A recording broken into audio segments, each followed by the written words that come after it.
Good morning, good afternoon, good evening. Welcome to the July edition of the Structural Development Macroeconomics Research Group seminar series. Today, we are super happy to have with us Professor Gabriel Porcile, and he will be talking about institutional change, democracy, democratic stability, and structural change from a structuralist perspective. Gabriel Porcile is a well-known friend of the group and a big name in the field of macroeconomic development, structuralism, and structural change.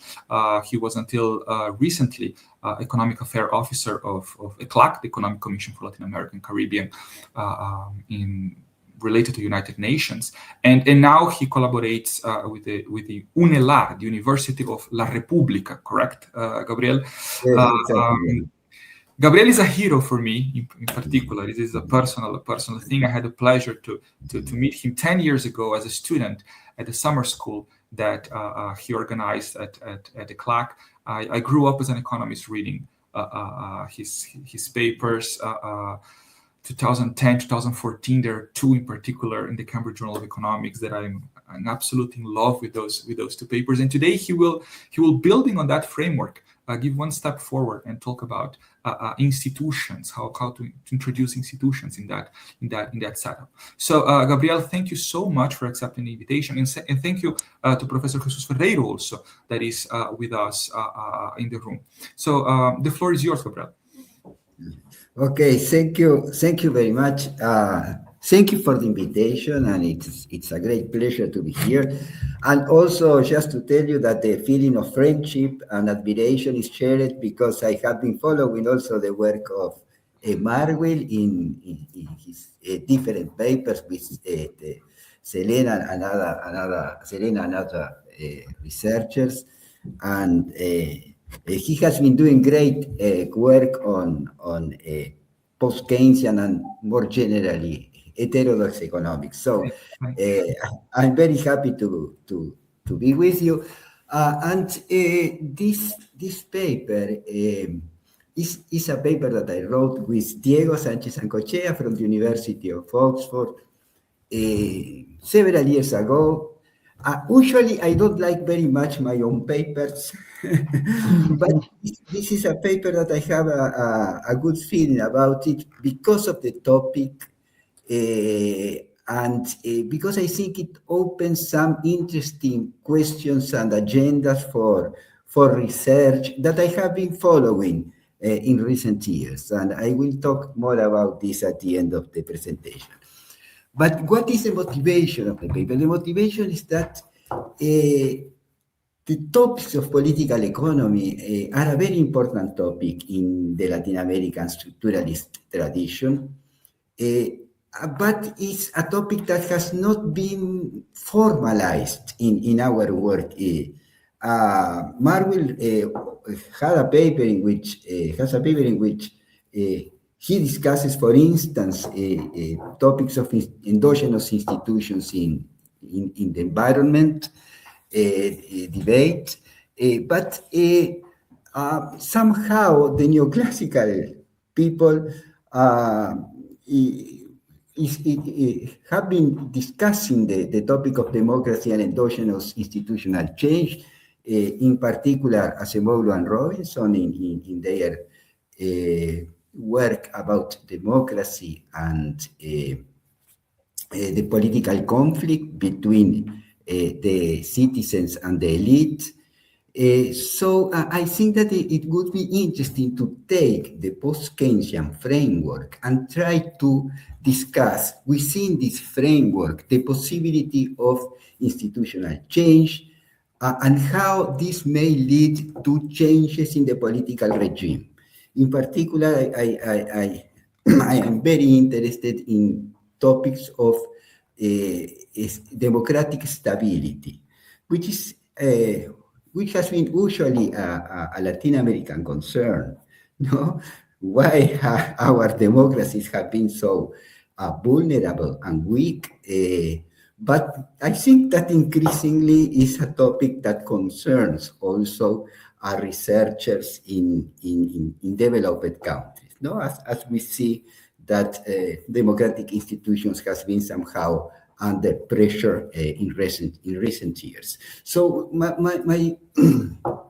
my idea was to take the post-Keynesian framework, see how institutions and political economy enter in this framework, and discuss endogenous changes in the institutions, particularly with a focus on political stability and democracy. And this is the motivation of the paper. You know that post-Keynesians models are especially useful to discuss political conflict because income distribution in these models is exogenous, is not related to the marginal productivity of capital or labor, but is related to a certain political economy conditions that determine how the relative powers of capitalists and workers interact and define their relative shares in GDP of capital and labor. Okay. The model has three actors. One is organized labor, unions, and the unions have as their key interest and objective to strengthen the pro-labor institutions. What institutions are those? Basically, unemployment benefits, minimum wages, the right to organize and fight in unions for better wages. In general, what has been called decommodification of many goods in the economy, like health, education. Basically, I'm thinking of unions trying to get better conditions for negotiating their wages, and this implies a fight for a stronger welfare state in their economies. The capitalists on their side, they have precisely the opposite interest. They will try to flexibilize, to make the labor rights and the labor market more flexible, with less protection for the workers, with more freedom for their ability to set prices and wages. So we can see the interest of the capitalist to give a very easy summary of their interest, looking for a neoliberal order, just to push for free market forces and a more flexible labor market. And in the peripheral economies, this is a center-periphery system. This is a model which is especially interested in developing or peripheral economies. There is in these economies an important share of the total labor force in subsistence sector, in an informal sector, which is what ECLAC usually refer as a structural heterogeneity of the labor market. So we have a significant share of labor which is outside the formal labor market, and it's not protected by the laws, the rights, and the institutions that protect the workers that are organized in unions and which are part of the formal market. So this is the three actors that we have in the economy. And the question is how the interaction between these three actors impact on the institutional setting, and whether the political economy conflict that emerge from this interaction is consistent or not with a stable democratic regime. this is the question that I will try to address within the context of a Kaleskian model. And this is how we work with Diego on this topic. We use a Leontief production function, a production function with I see that the equations are not in the PPT, so perhaps I should save my presentation in PDF and put it again to see. We can do that. We can definitely do that. Yes. Okay, perfect. Because I see that the equations are not in. Okay. I'm saving it as a PDF. So this is just to recapitulate very briefly. We have three actors, which are the unions, the capitalists. No, the unions fighting for institutions that are more inclusive. The capitalists fighting for the kind of neoliberal order in which labor market flexibility is the central thing. And we have structural heterogeneity. That is, that we have an important share of the labor force in a situation of informality, unemployment, underemployment, who are not protected by the welfare institutions that do protect the organized labor. So now let's see the economics of this story. Basically, we have a Leontief production function in which you have a capital, labor, and intermediate inputs, imported intermediate imports in the production function. This is a function that follows basically the work of Lance Taylor, who has a Kaleskian model in which these three components of the production process are included. Epsilon is the employment rate, L are workers employed, and we normalize the total workforce to 1. A is labor productivity, B is the productivity of the imported intermediate inputs, and X is output, which includes intermediate imports. I mean, X is not GDP, is output. GDP is outputs, but minus the imported intermediate imports. We also assume that labor productivity increases or follows the accumulation of capital, so that the employment rate changes with the rate of capital utilization, of the rate of utilization of the stock of capital, which is U. This is classical Kaleskian, no, in which U, the rate of capital utilization, is output divided by the potential output of this economy, which is the stock of capital, multiplied by V, and V is the productivity of capital. So next, please, Marwell.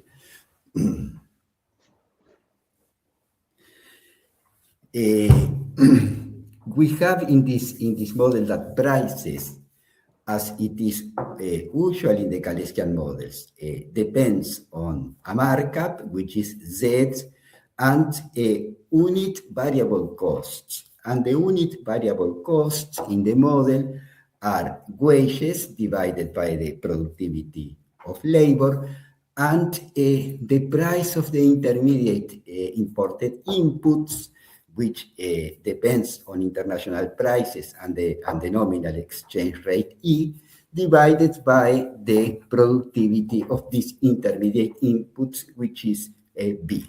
So we define also the real exchange rates, and with a bit of algebra, we can show that the participation of profits in total outputs is just a function of the markup factor Z. This is a very simple algebra, which in the model we have in the paper in the journal, we have a mathematical appendix in which we basically show how all these variables can be derived, formally found in our model. Then P is the profit share in GDP, and P depends on the profit share in total outcome, which is a PT, which you see, here in the in the equation, but is divided by 1 minus Q divided by V. Basically, what this equation says is that the profit share in GDP is a function of the markup factor, which defines a PT. So the markup factor is in this equation, but also is a positive function of the real exchange rate Q. So the real exchange rate, when the real exchange rate increases, the profit share in GDP increases, and the labor share in GDP falls down. Okay, so this equation clearly shows that there is a negative relationship between the wage share in GDP and the real exchange rate. Then the wage share is represented by the Greek letter symbol sigma in the model. Please, next. Now, workers will fight, will demand a target wage share. There is a target for unions in labor negotiations, and this target, which I call sigma D, is a positive function of the level of employment, because the higher the level of employment, the stronger the unions are in the process of negotiating their wages. And it is also a function of this V, which V, the big V in this case, are institutions that favor the bargaining power of workers. These are pro-labor institutions, decommodification, welfare state, everything that makes the unions more stronger when they have to demand a higher share, a wage share. This is why the wage share demanded in GDP is a positive function, not only of the rate of employment, but also of this institutional setting. So the higher the V, the better for the workers' bargaining power. Next, please, Marwi. So, in the labor market equilibrium, the target wage share should be equal to the observed wage share. Look, it is not that the workers are happy when there is equilibrium in the labor market. It is just that they think, they believe that the wage share they have is consistent with the level of power they have, and the level of power, as I mentioned, is a function of V and epsilon, the employment rate and institutions. Please, next, Marwil. This is represented very easily in this figure, in which epsilon is in the y-axis, and sigma, the wage share, on the x-axis. And you can see that a change in V shift the schedule, the labor market equilibrium to the right, meaning that for the same level of employment, workers will be able to get a higher wage share in GDP, because they have a higher V, they have institutions that indeed help them to demand and obtain in equilibrium and a higher participation in GDP. Next, please. Now, this is the labor market, but this is not the whole story. As is usual and very important in the structuralist tradition, the balance of payments constraint has a critical role in defining the equilibrium level of employment and the equilibrium level of capacity utilization of the stock of capital. So, how we include this discussion in our model? We start by defining an investment function, which is a very conventional Galeskian investment function in which the rate of capital accumulation, the rate of investment depends on K, which is a proxy for the animal spirit, everything that has to do with expectations about future profits by the capitalist, and also U, the rate of capital utilization. The higher is Q, the higher is U, the higher is K and the higher is U, the higher will be the rate of capital utilization and investment rate in this economy. Next, please. The profit rate is defined as is usual in the Galeskian literature as the profit share in output multiplied by the rate of capital utilization and the and capital productivity. In the short run, we will have that savings equals investment and the current account balance. So we also include in the model the behavior of the current account, which is a very conventional one in which net exports depend on sigma, the wage share, because we show that there is an inverse relationship between the wage share and the real exchange rate. If we assume that Marshall-Lerner is valid, then net exports should fall with the rise in the wage share in the economy, which also implies a higher real exchange rate.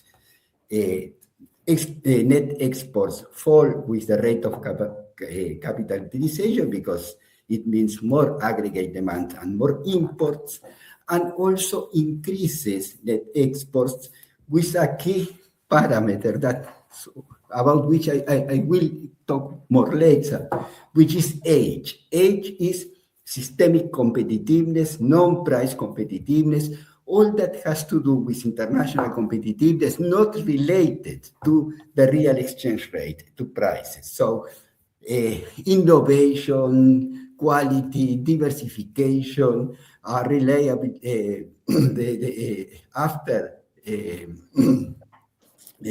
services that are provided by the exporter, etc., etc. So this is our age, and we see it basically as in the structuralist tradition. We see this basically as a proxy for the complexity of this economy. Next, please, Marwell. So,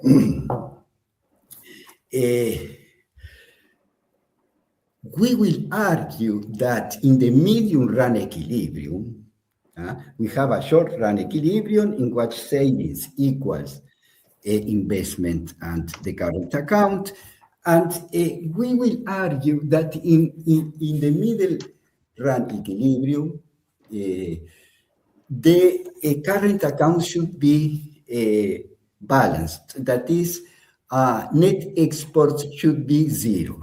So we need a variable that adjusts the rate of capital utilization of the short run to the behavior or to the equilibrium in the medium run.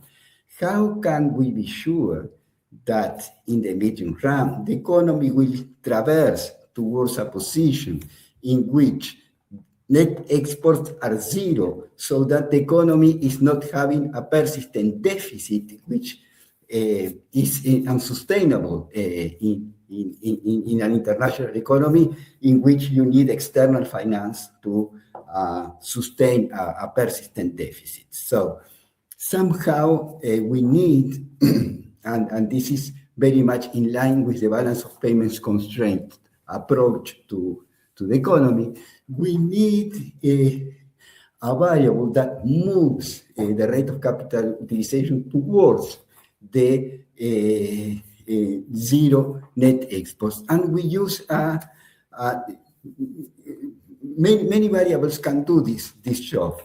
In the model specifically, we assume that expectations change and that expectations are such that capitalists will feel that a persistent deficit will bring about a crisis in the future, so they will reduce their investment level so that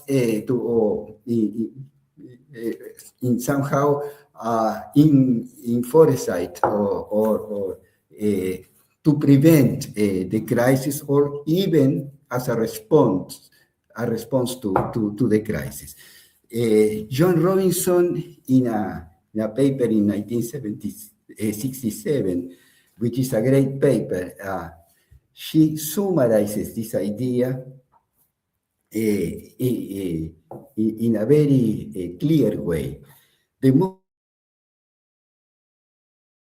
important benefit of a surplus on income account, which affects the whole economy, is that provided that there are energetic enterprises and thrifty capitalists to take advantage of it, it permits home investments to go full steam, while a deficit country is nervously pulling on the brake for fear of excessive imports. So this is the key idea of the adjustment process. In the model, capitalists will adjust their animal spirits in such a way that they will try to avoid or ensure that a deficit is corrected.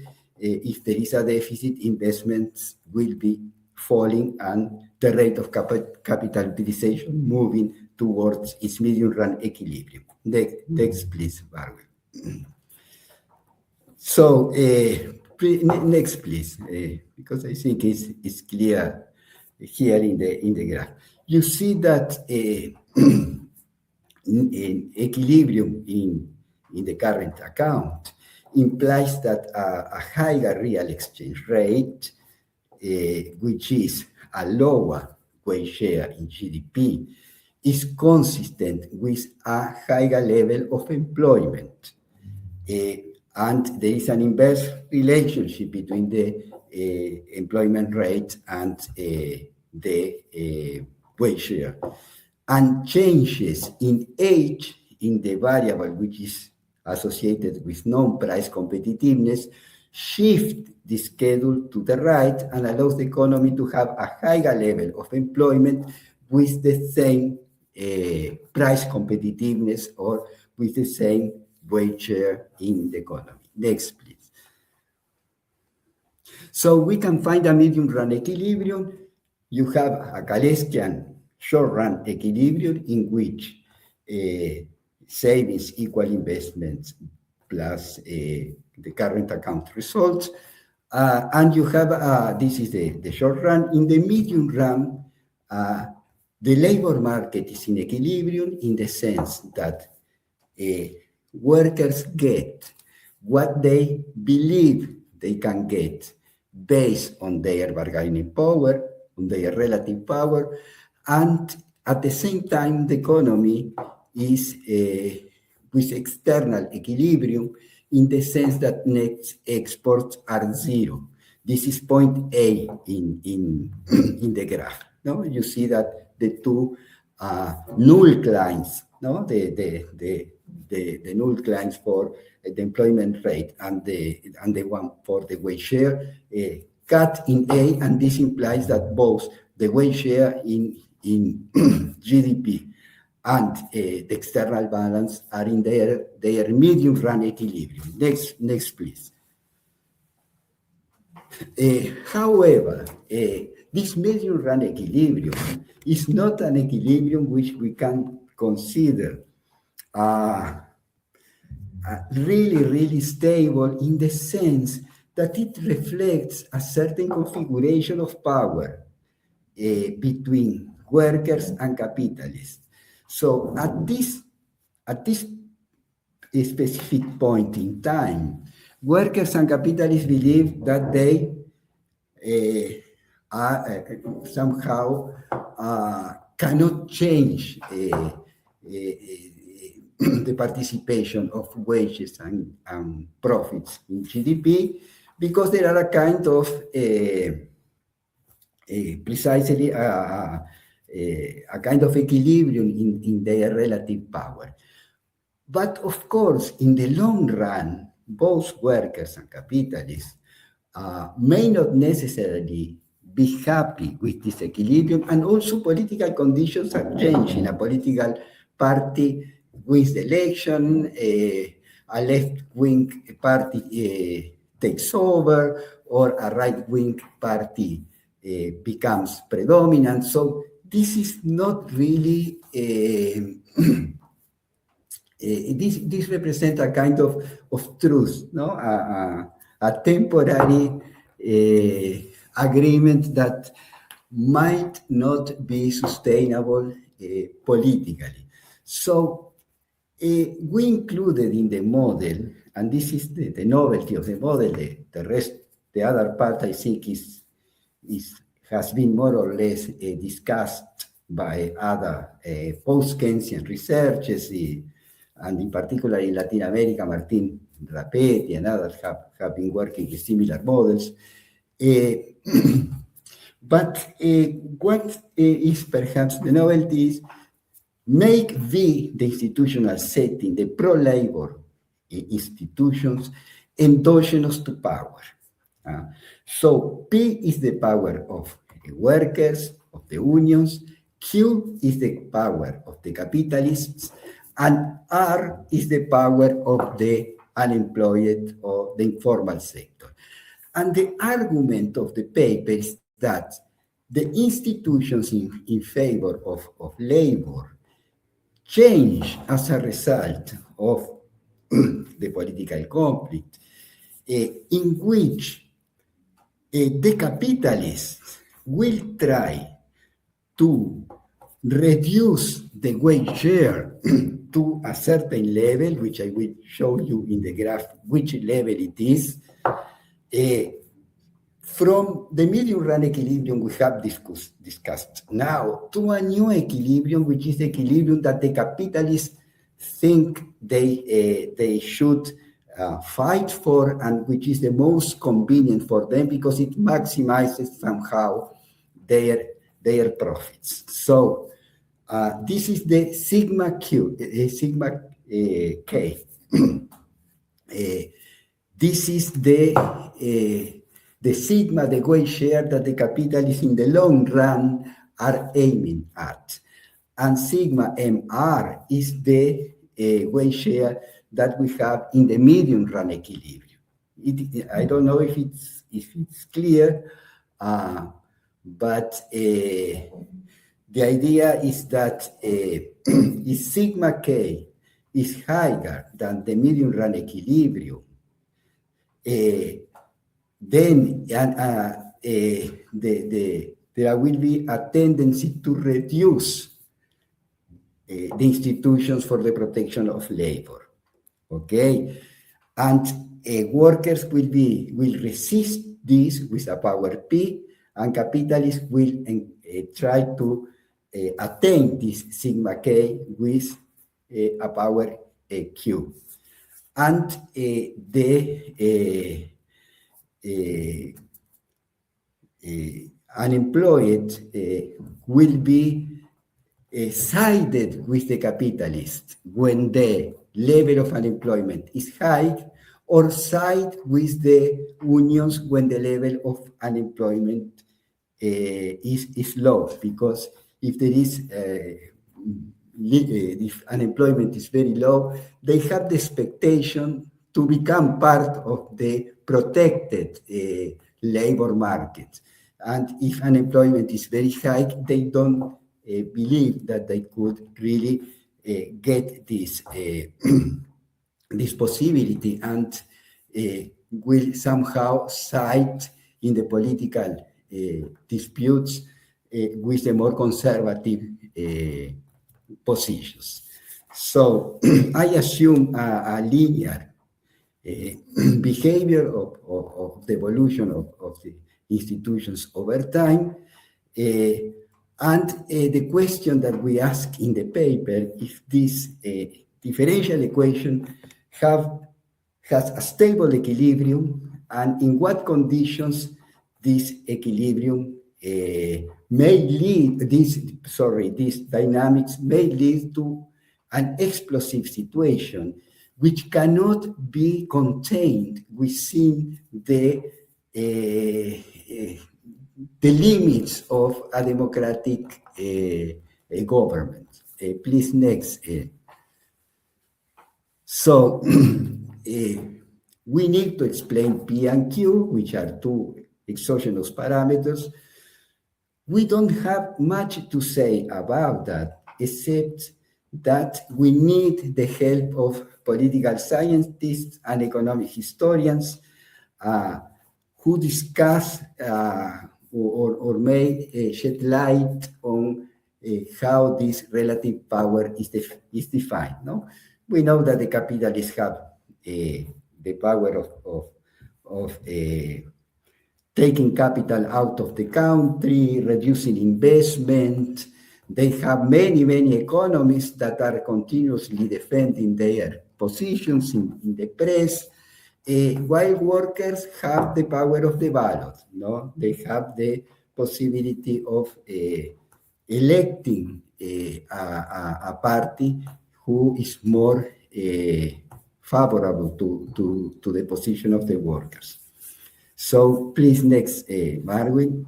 I'm more than happy to keep passing the slides, but you have control over them too. I have, okay, that's great. Sorry, it's much better for me to do it. Okay. Yeah.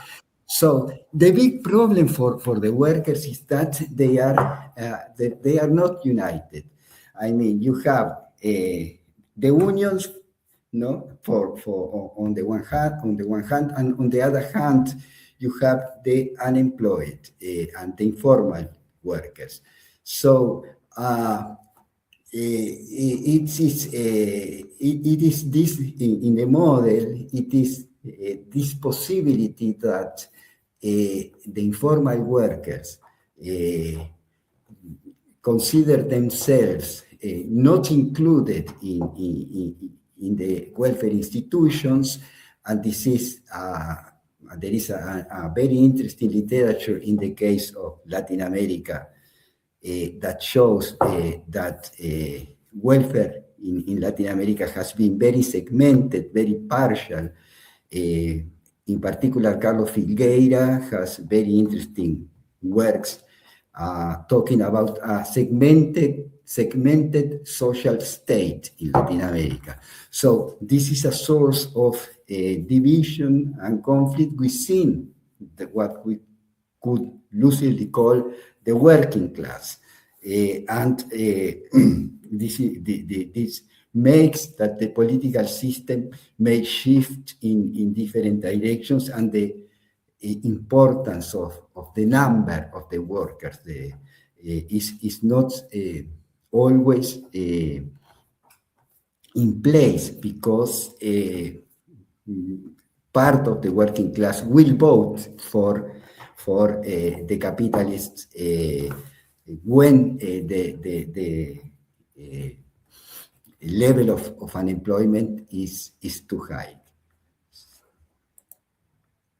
So we also define two critical levels of epsilon and sigma, which are part of what the literature calls the democratic capital.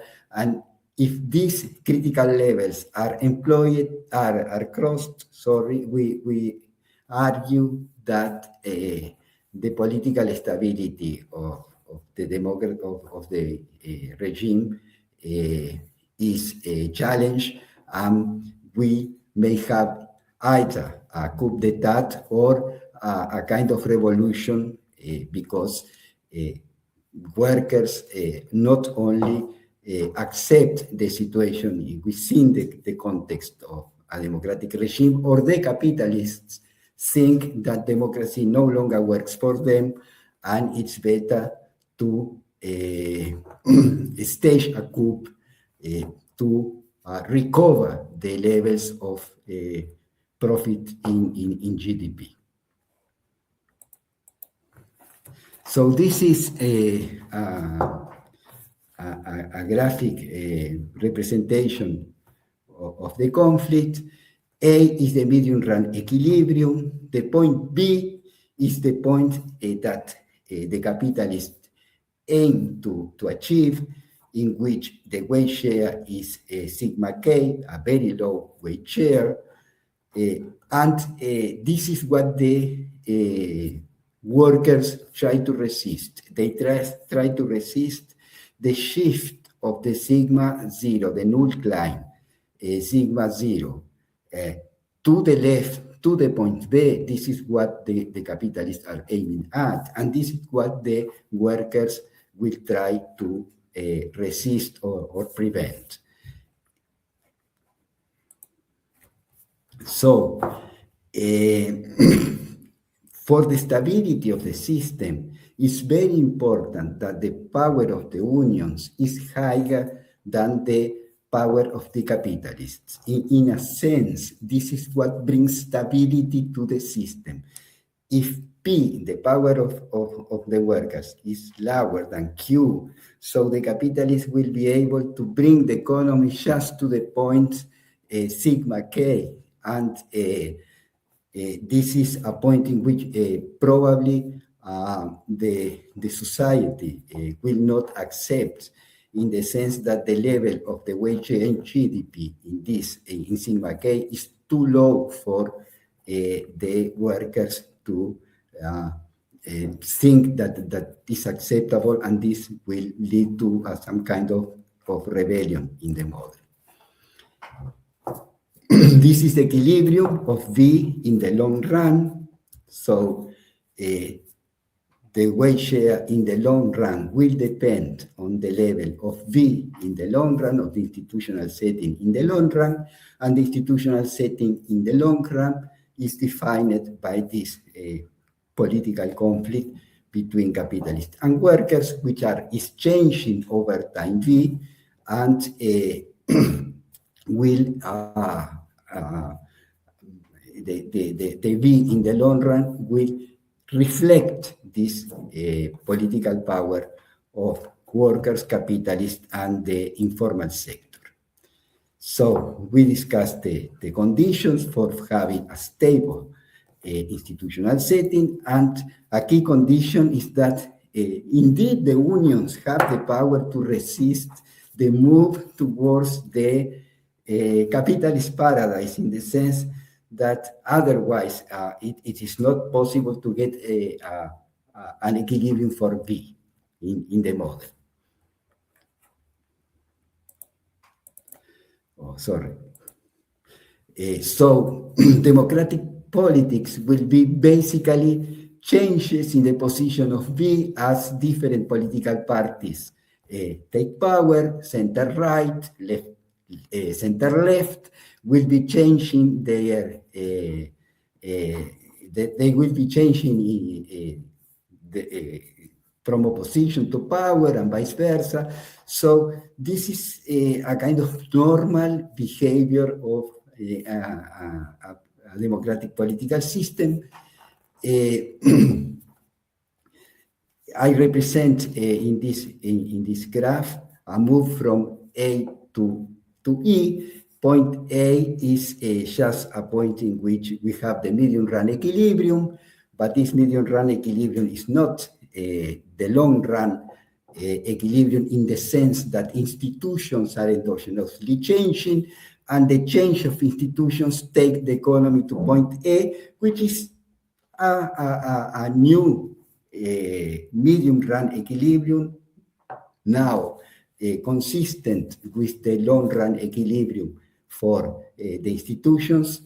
I mean, the economy moves to the long run equilibrium through different medium run equilibrium positions, and when institutions stabilize, then the economy will be in point E in its long run equilibrium. There are different situations in which this long-run equilibrium will not be unstable.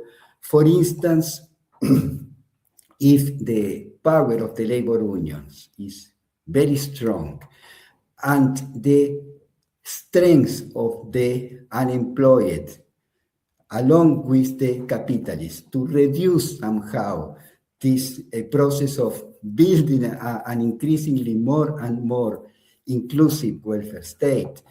If this process it has no somehow a challenge by the unemployed, it may happen that the level of unemployment becomes so high and the level of inflation and political conflict so high that there will be a space or room for a coup and for a collapse of the democratic stability. This is represented in this graph, in which somehow the idea that the unions could become more and more stronger in political bargaining leads the economy from point A to point R, and point R is already below what we define as a critical threshold for political democracy. And the other situation is the one I already mentioned, is what somehow Chile lived in what was called el estallido social, the social explosion that Chile lived in 2019, in which the situation was the opposite. There was no constraint or challenge to the power of the capitalists, and this lead to a wage share and so weak welfare institutions that that eventually gave rise to a challenge by the workers.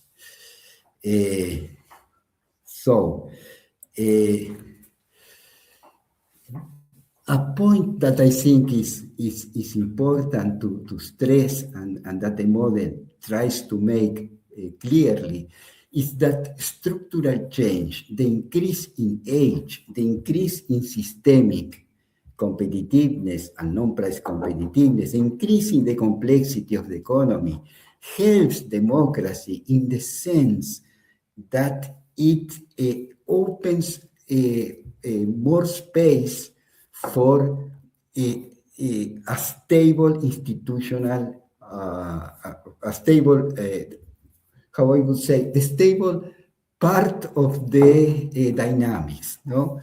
The set of values of epsilon and sigma in which the system and the institutional transformation will find a stable equilibrium in the long run.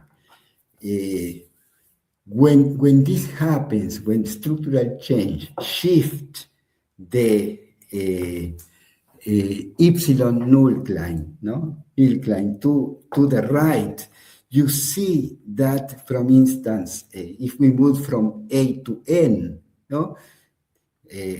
The driving force of this transformation is the move of this isocline to the right. We see that when we go from A to N, we are moving towards the region of the model in which there is stability in the political regime. So a more complex, a more diversified, a more technologically intensive economy is also consistent with more stable democratic regimes because the space for negotiations and for finding an equilibrium for the institutions of the welfare states are higher than when the economy is specialized, say, in a few commodities, and the age is very low, and you are very much to the left within this graph. So we discussed, no, I will not have time to discuss this now, but in the paper we discussed the impact, for instance, that an external crisis may have in the dynamics of institutional change and on the possibility of having a stable equilibrium in the economy. We relate this to the return to democracy that many Latin American countries experienced in the 80s after the debt crisis of 1982. So we believe that that the model helps to see how the crisis impacted on the institutional transformation of the system and in the possibility of a return to democracy. This is a photograph from Uruguay, 1985. No, sorry, 1984. Needless to say, I was in this crowd, being part of this manifestation at that time, which marked the return to democracy in Uruguay. Just to conclude, I think that the idea of separating the dynamics of a Kaleskian economy in three or two, but this is something that you can choose in the light of your own objectives. But in our work, the idea of separating the dynamics of the system in three time scales, I mean, a short run, which is the traditional Kaleskian short run, a medium run in which you look at the labor market, at employment and the real exchange rate in the labor market and the external sector to see how there is a equilibrium in these two dimensions, external equilibrium and equilibrium in the labor market as a medium run equilibrium, but also thinking of the long run as a process in which the institutions that are the given setting in the medium run are changing, which is what we discuss with Diego in the paper. But also, and this is not discussed in this paper, but also seeing that age may be changing, the complexity of the economy may be changing. So you have a long run in which social transformation is taking place because the institutions of the labor market are being transformed by the political conflict. But also you have a process of structural change because the structure of the economy, the complexity, the pattern of specialization is changing because of industrial policy.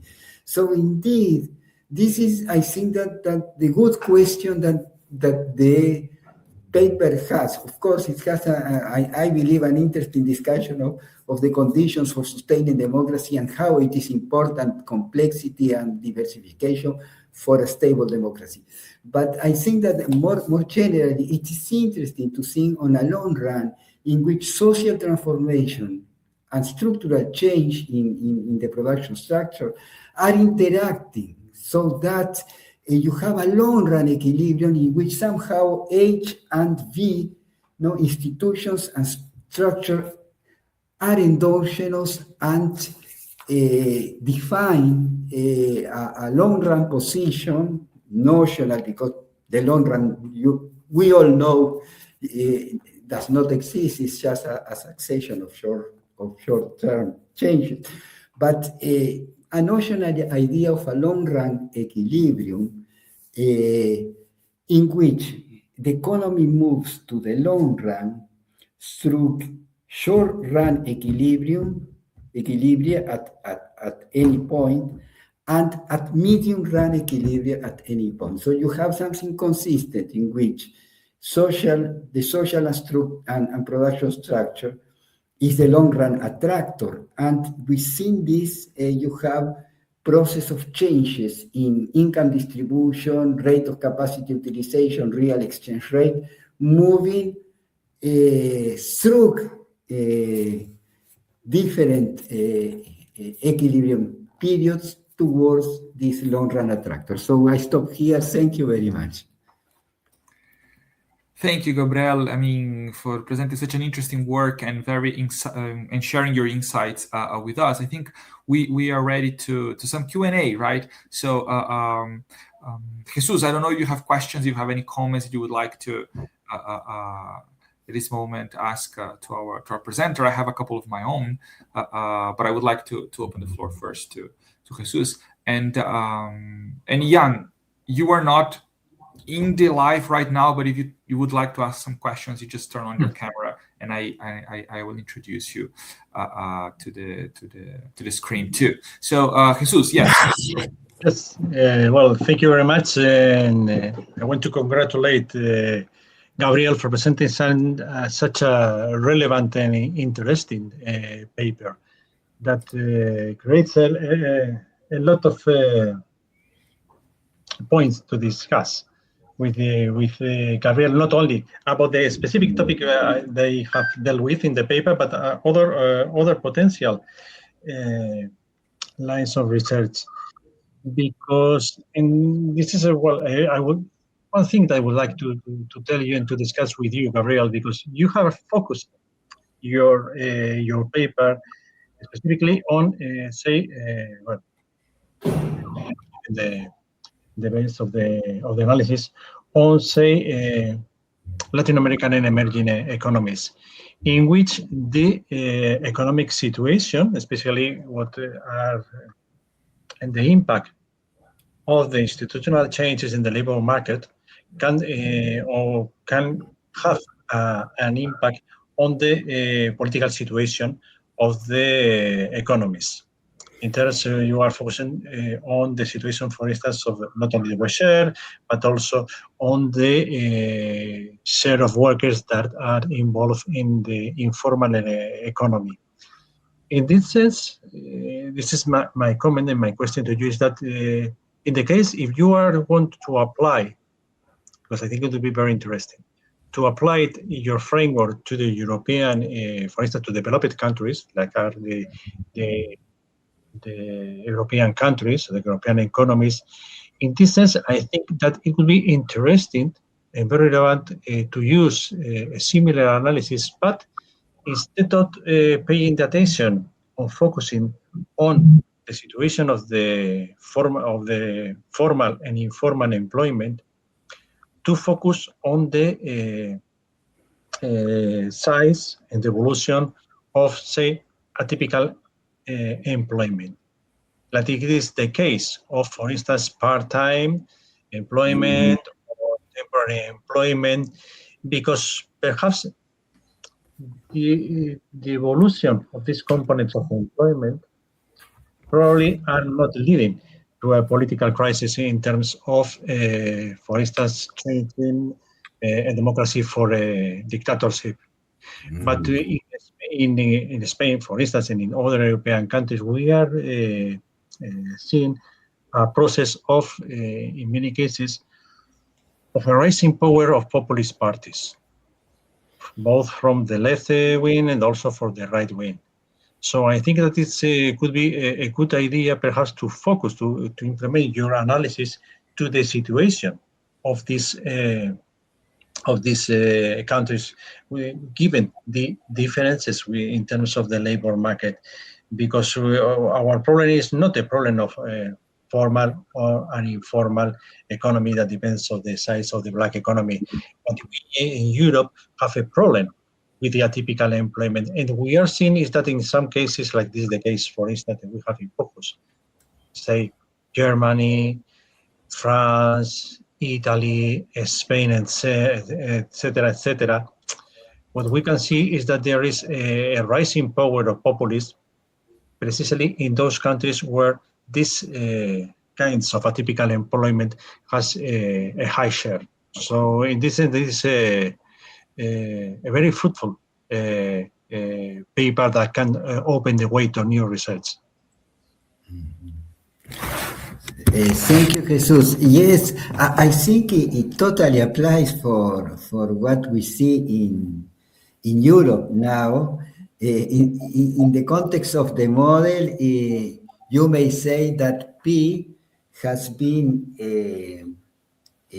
weakened, and Q, which is the power of the capitalist, has increased a lot. And indeed, you can interpret if you think in the labor market in terms of those that are protected and those that are unprotected, what you see in the case of Europe is that the people, even if they are in a formal labor market, they are less protected by the institutional framework than it used to be.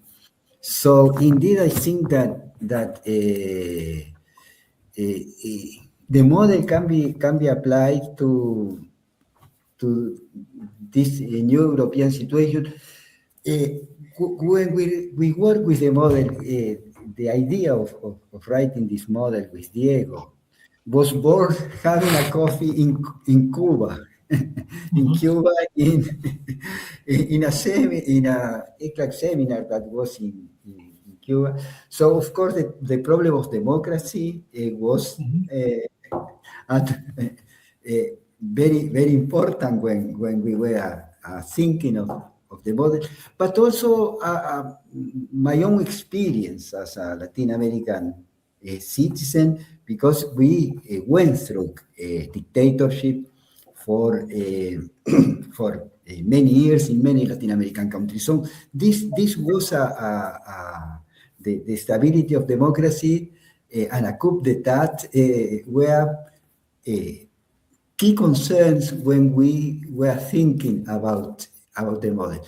But clearly you can interpret it also in terms of weakening the democratic institutions and the welfare institutions, also as a result of this endogenous change in institutions. Thank you. I have a question of my own. I don't know if Jesus, if you have another comment or another question.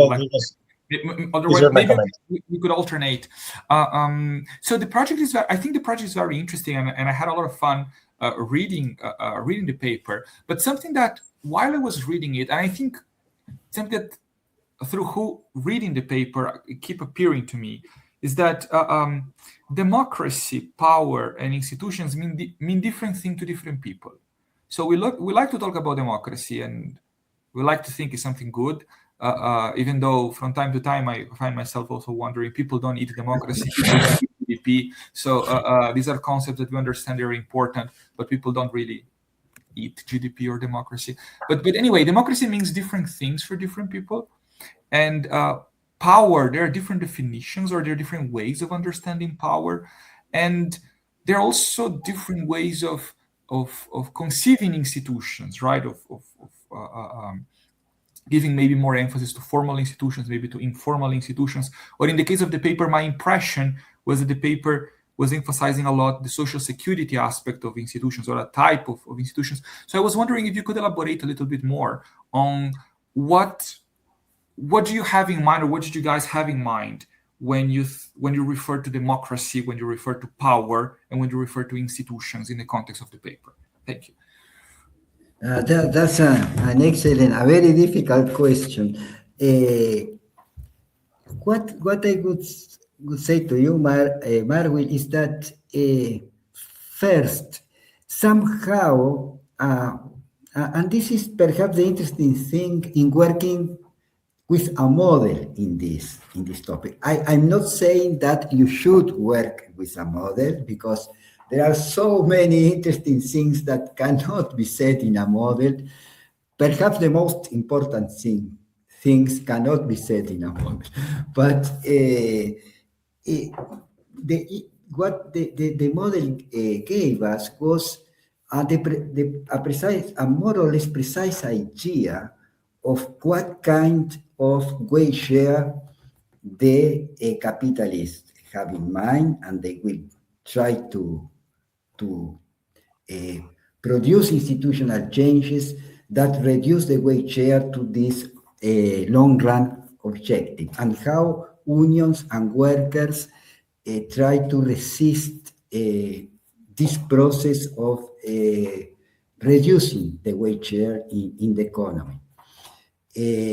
So in the model, the V basically is a reflection of relative power of capitalists and workers, the ability that they have, the power that they have to define the position of the null line epsilon hat equal to 0. This is the precise meaning that it has in the model. But your question goes beyond that, goes, well, okay, we understand that you are trying to look at changes, shifts in the null line, and why this is happening.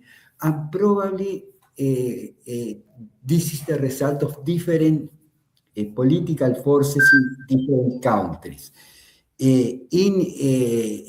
What we had in mind when we discussed the Latin American case was basically the ability of the Latin American societies of being more inclusive in terms of or more comprehensive in terms of protecting labor and building a kind of proto-welfare state.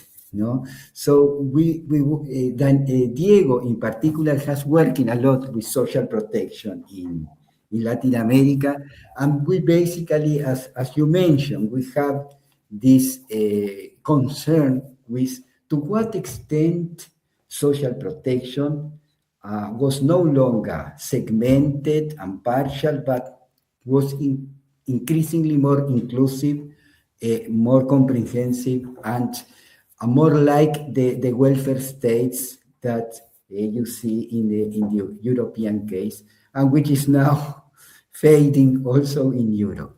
But this was the idea. I mean, in terms of the model, the focus is on relative bargaining power of workers and capitalists moving the epsilon hat null climb, and in terms of economic history or political history, the building or the failure to build a more comprehensive system of social protection in Latin America. So this, I'm not sure if I correctly answer. No, absolutely. I mean, I was trying to understand because I mean, precisely because we have different people have different views of what democracy or what power is or means. I wanted to better understand what you had in mind when you were designing. Well, it makes absolutely sense to me. So thank you. There is something interesting that in one of the discussions, or when we were discussing with Diego the model, we were concerned with sending a too conservative message. In what sense? In the sense that if the power of unions in the model is too big, is too high, you will have the situation that we define it as Nordic dreams and Southern realities or tropical realities, in which the inflation becomes so high and unemployment and uncertainty so high that the very stability of democracy is under risk. So this is perhaps a too conservative message in the sense that, okay, it's important that the unions have power, but take care if there is in a capitalist system, as Kaleski already said, if you go to a situation in which the wage share is becoming increasingly more significant and inflation increasingly higher, you will have problems, political and economic problems. But in one seminar, one of the participants told me, but look, it's not conservative because in your model, the unions are the guardians of democracy. It is thanks because the stability of the system requires that the power of unions is higher than the power of the capitalist, and the unemployed or the people in the informal market at the end of the day shift from one side to the other and define the result. But in the model, if the capitalists have more power than the unions, the system becomes unstable. And the point that this participant made in the seminar was the following: look, in any case, in your model, it's so important that unions have the power to avoid that the capitalists take the economy as is doing, say, perhaps the more extreme right-wing governments in Latin America, to a position that is socially unacceptable for a democratic society. So this capacity of labor to resist moving to the paradise of the capitalists is critical for having a stable democratic system.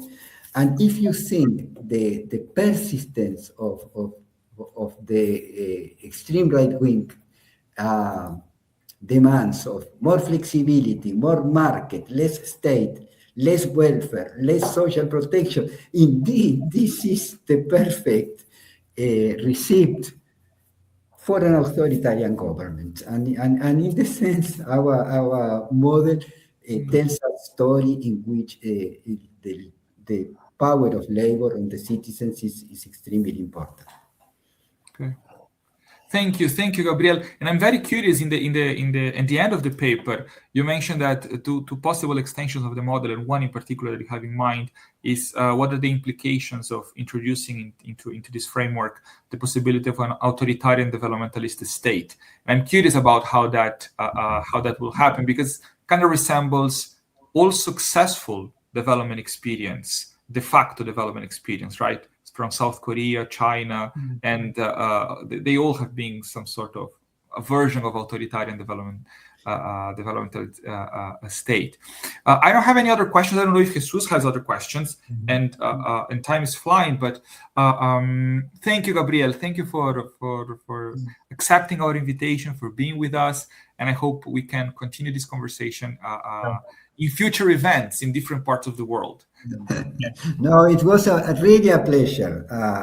For me, it's a lot of fun to discuss and to talk with you and see you again, in spite of being just a virtual seminar, but I hope we will meet soon personally. In person.